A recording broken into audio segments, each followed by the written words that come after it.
अस्सलाम वालेकुम students, I am sir नियाज़। और आज मैं आपको इस टर्निंग इफ़ेक्ट के चैप्टर के जो आखिरी प्रॉब्लम्स है उसको सॉल्व कर देता हूँ और डिस्कस कर देता हूँ कि आप किस तरह सॉल्व करेंगे। तो आप पेज नंबर 105 पर अगर आप मुलाहिज़ा करें तो इसमें यह है कि दो प्रॉब्लम मैंने आपको किए थे 4.1 और 4.2। अब 4.3 की तरफ आते हैं। 4.3 प्रॉब्लम में ये बताया गया है कि find the magnitude and direction of a force if it's x component is 12 newton and y component is 5 newton. तो प्रॉब्लम की तरफ आते हैं सोल्यूशन। पहले आप लिखेंगे गिवन डेटा। गिवन डेटा में हमारे पास क्या है, जो फोर्स है वो है दिया गया है 12 न्यूटन है। दूसरा फोर्स जो है वो 5 न्यूटन है। यहाँ पर मैं आपको बताता चलूँ कि ये एफ एक्स है और दूसरा एफ वाई है। F x is equal to 12 newton, f y is equal to 5 Newton.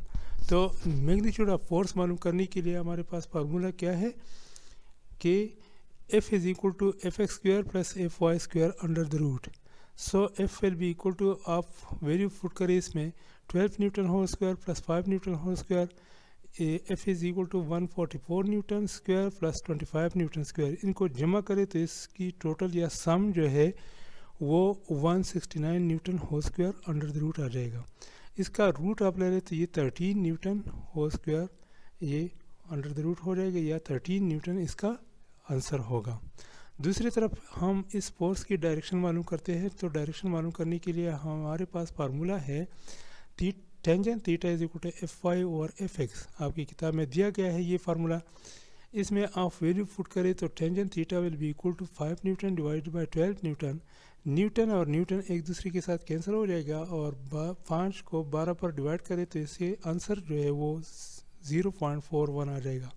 So tangent theta will be equal to 0.41 और theta will be equal to tangent inverse, यानी टेंजेंट को इस तरफ आप राइट साइड पर जब equality से लाते हैं तो ये इनवर्स हो जाएगा। Tangent inverse is equal to 0.41। Tangent theta is equal to tangent inverse 0.41। और आप टेबल में देखें तो इसकी वैल्यू जो है, इसका value theta is equal to 22.6 degree आता है विद एक्स एक्सिस। इसके लिए आप टेबल देखते हैं या साइंटिफिक कैलकुलेटर से भी आप मालूम कर सकते हैं कि थीटा की वैल्यू हम किस तरह मालूम करते हैं। थीटा की वैल्यू टेंजेंट इनवर्स 0.41 दे दिए साइंटिफिक कैलकुलेटर में तो आपके पास इसकी वैल्यू 22.6 डिग्री आ जाएगा। ये आप खुद सॉल्व करें और इस पर आप कोशिश करें कि किस तरह सॉल्व करना है और इसमें क्या दिया गया है। दूसरी प्रॉब्लम की तरफ आते हैं 4.4। इसमें है कि हमारे पास एक फोर्स 100 न्यूटन अप्लाइड होता है एक स्पैनर पर। स्पैनर जिसे हम नट वगैरह खोल देते हैं उसको स्पैनर कहते हैं। तो स्पैनर की टोटल लंबाई जो है वो 10 सेंटीमीटर है। अगर हम इस पर फोर्स अप्लाई कर देते हैं 100 न्यूटन तो कितना टार्क पैदा होता है। यहाँ पर आप देखें कि फोर्स 100 न्यूटन है और लेंथ जो है वो 10 सेंटीमीटर है, लेकिन इसको हम कन्वर्ट कर देते हैं मीटर में ताकि ये ऐसा यूनिट में आ जाए। तो 10 divided by 100 metre will be equal to 0.1 metre. अब टार्क मालूम करते हैं। टार्क मालूम करने के लिए हमारे पास फार्मूला है f into l. Tau is equal to f into l. Putting the values, tau is equal to 100 newton multiplied by 0.1 metre, so it will be equal to 10 newton metre. ये बहुत easy है, आप देख सकते हैं। तीसरा सवाल 4.5 जो है वो क्या है कि a force is acting on a body making an angle of 30 degree with the horizontal. The horizontal component of the force is 20 Newton. Find the torque. तो इसमें हम टॉर्क मालूम करते हैं कि फाइंड द फोर्स मालूम करते हैं कि फोर्स कितना अप्लाई हो गया है इसका। चूँकि हॉरिजॉन्टल कंपोनेंट एफ एक्स दिया गया है और थीटा दिया गया है कि किस एंगल से एक्स एक्सिस के साथ ये एंगल बनाता है। तो फार्मूला हमारे पास है f x is equal to f cos theta, या इसमें वैल्यू पुट करें तो 20 newton will be equal to f cos 30 degree, या 20 newton will be equal to f of क्या हो जाएगा यहाँ पर एफ ऑफ 0 मल्टीप्लाइड बाई 0.866। ये 0.866 जो है ये कॉस 30 की कीमत है। टेबल से आप मालूम कर सकते हैं। और F will be equal to 20 Newton divided by 0.866 या F will be equal to 23.1 Newton, इसका आंसर आ जाएगा। सिंपल सा सवाल है। 4.6 में ये बताया गया है हमारे पास कि the steering of a car has a radius of 16 centimeter. Find the torque produced by a couple of 50 Newton. आपके पास कपल दिया गया है 50 न्यूटन और स्टीयरिंग व्हील यानी गाड़ी की जो स्टीयरिंग व्हील है इसकी रेडियस आपको दिया गया है 16 सेंटीमीटर। तो हमारे पास कपल मालूम करने के लिए हम दोनों फोर्सेस के दरमियान जो डिस्टेंस है, टोटल डिस्टेंस, वो मालूम करते हैं। जब टोटल डिस्टेंस मालूम करते हैं इससे मतलब है कि रेडियस को हम मल्टीप्लाई करते हैं 2 से, तो इससे डायमीटर आ जाएगा। 16 centimetre multiplied by 2 will be equal to 32 centimetre और D will be equal to 32 और 100 metre will be equal to 0.32 metre. F दिया गया है 50 न्यूटन, हम अप्लाई कर देते हैं दोनों साइड से। तो टार्क ऑफ कपल मालूम करने के लिए हमारे पास फार्मूला है F इंटू डी, या इसमें वैल्यू पुट करें तो torque of the couple will be equal to 50 newton multiplied by 0.32 metre, या torque of the couple will be equal to 16 newton metre, इसका आंसर आ जाएगा। सिंपल सा सवाल है। 4.7 जो है इसमें क्या है, अब देखें। A picture frame is hanging by 2 vertical strings. The tension in the string is 3.8 Newton and 4.4 Newton.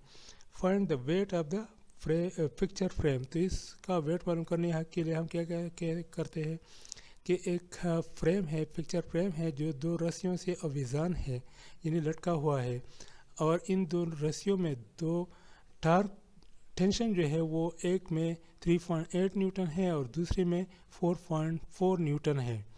अब इसका वेट या पिक्चर फ्रेम का जो वेट मालूम करना है वो क्या है, W is equal to T1 plus T2, या W इज़ इक्वल टू दोनों टेंशन को जमा करें 3.8 न्यूटन प्लस 4.4 न्यूटन, तो इसका वेट 8.2 न्यूटन आ जाएगा। सिंपल सा सवाल है।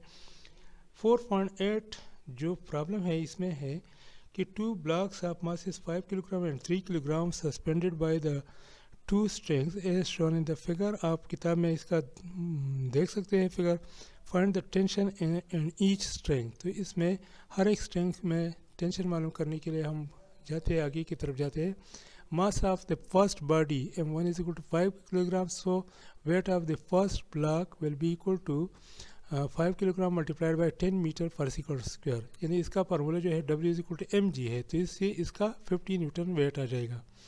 मास of second body M2 will be equal to 3 kilogram, so weight of the second block will be equal to W2 is equal to 3 kilogram multiplied by 10 metre per second square, तो 30 newton आ जाएगा। अब ये है कि tension in the string which supports the 2 masses will be equal to क्या, यानी कितना आता है वेट मालूम करने के लिए ये है। As tension in the string which supports the 2 masses is T1 is equal to W1 plus W2, या W is equal to 50 newton plus 30 newton is equal to 80 newton, इसका आंसर आ जाएगा। सिंपल सा सवाल है। 4.9 में ये है, a nut has been tightened by a force of 20 newton using 10 centimetre long spanner, when what length of the spanner is required to loosen the same nut with 150 newton force. इसकी तरफ आते हैं तो इसमें ये दिया गया है कि हम एक नट कोरते हैं स्पेनर से। स्पेनर जो आम इस्तेमाल होता है इसमें कितना फोर्स इस्तेमाल करते हैं, तो 200 न्यूटन, और इसकी लंबाई कितनी लंबाई, स्पेनर की लंबाई जो है वो 10 सेंटीमीटर है, तो 10 centimetre will be equal to 0.1 metre. तो फाइंड टार्क, टार्क मालूम करें सबसे पहले, तो torque is equal to F into L, या torque is equal to 200 newton multiplied by 0.1 metre will be equal to 20 newton metre. Again अब force जो है हमारे पास है 150 न्यूटन, टार्क हमारे पास है 20 न्यूटन मीटर। अब लेंथ मालूम करेंगे कि अगर हम फोर्स जो है वो कम कर देते हैं 150 न्यूटन और टार्क इसमें पैदा होता है 20 न्यूटन मीटर, तो कितनी लंबाई यानी स्पेनर की कितनी लंबाई से हम फोर्स इस्तेमाल कर सकते हैं। स्पेनर की नट से लेकर जो बाजू है उस कहाँ पर हम फोर्स इस्तेमाल करें कि इसमें इतना टार्क पैदा हो सके। So torque is equal to F into L, या L is equal to tau और F 20 newton metre divided by 150 newton, तो ये हो जाएगा L is equal to 0.13 metre, या L इज़ इक्वल टू इसको सेंटीमीटर में चेंज करें तो इससे मल्टीप्लाई करें 100 से, L will be equal to 13 centimetre. 4.10 की तरफ आते हैं। A block of mass 10 kilogram is suspended at a distance of 20 centimetre from the centre of a uniform bar 1 metre long. What force is required to balance it at its center of gravity by applying the same force at the other end of the bar? इसमें आपको शक्ल में दिखाया गया है कि एक बार है जिसकी लंबाई टोटल जो है वो 100 सेंटीमीटर है। आपको दरमियान इस बार को हम दरमियान से सस्पेंड करें एक सपोर्ट से, एक विच से, तो 50 सेंटीमीटर एक तरफ हो जाएगा और 50 सेंटीमीटर दूसरी तरफ। अब लेफ़्ट साइड पर जो आपको मास दिखाया गया है, mass is equal to 10 kilogram, ये कहाँ पर अप्लाई या सस्पेंडेड है? ये ओ से या सेंटर ऑफ ग्रेविटी से 20 सेंटीमीटर के फासले पर है। अब हम दूसरे सिरे पर कितना फोर्स इस्तेमाल करें कि इसको बैलेंस करें? तो दूसरे सिरे पर जब हम फोर्स इस्तेमाल करें तो ये ओ से या सेंटर ऑफ ग्रेविटी से 50 सेंटीमीटर होगा जो force. So m is equal to 10 kilogram, w is equal to mg या 10 मल्टीप्लाइड बाई 10 तो 100 न्यूटन हो जाएगा। O A is equal to 20 centimetre, इसको कन्वर्ट कर दे मीटर में तो ये 0.2 मीटर हो जाएगा। O B is equal to 50 centimetre या 50 divided by 100 metre is equal to 0.5 metre. To find out F, इसके लिए हम आते हैं by the principle of moment, W into O A is equal to F into O B, यानी torque on the left side will be equal to torque on the right side, या F is equal to W multiplied by O A divided by O B, या putting the values 100 newton multiplied by 0.2 metre divided by 0.5 metre, तो F is equal to 40 newton आ जाएगा। तो ये हम आपके पास इस एक्सरसाइज के तमाम प्रॉब्लम्स हैं, आप इनको बार बार हल करें, गौर से देखें। इसमें अगर कोई प्रॉब्लम है तो आप मुझसे व्हाट्सएप पर रब्ता कर सकते हैं और ज़ूम मीटिंग में हम इसको फिर डिस्कस करते हैं कि कहाँ पर आपको मसला है, तो आप मुझसे पूछ सकते हैं। Thank you very much. आगे हम इंशाल्लाह अगली चैप्टर कल से शुरू करेंगे, ग्रेविटी। ठीक है, थैंक यू वेरी मच बेटा।